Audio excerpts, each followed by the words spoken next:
Magandang umaga po sa inyo mga kapamilya. Ako po si Father Jao. Tayo na pong magkapet pandasal.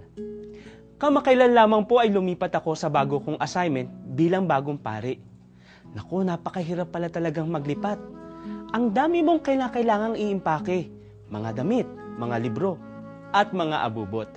Alam niyo, nagulat ako sa dami ng mga bagay na naipon ko sa loob ng halos 8 taon ko sa seminaryo. Ang masaklap, marami sa mga bagay na yon ay hindi ko naman talaga kailangan.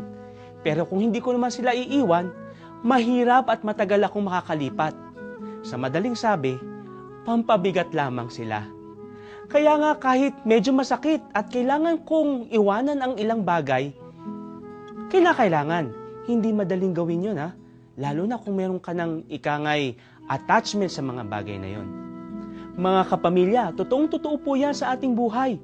Kung masyado tayong attached sa isang bagay, kahit gaano pa ito kaganda, kumikitid ang ating pananaw at nawawalan tayo ng kalayaang bumitiw at magparaya. Kaya kuminsan ang bigat-bigat na ng ating dinadala, hindi tayo makausad at makagalaw sa buhay. Sa araw na ito mga kapamilya, humingi tayo ng biyaya sa Panginoon na makita natin ang ating mga attachment at magkaroon ng tapang na kumawala at bumitiw sa mga ito upang malaya tayo makausad sa buhay na gusto niya para sa atin. Pagpalain po kayo ng Panginoon.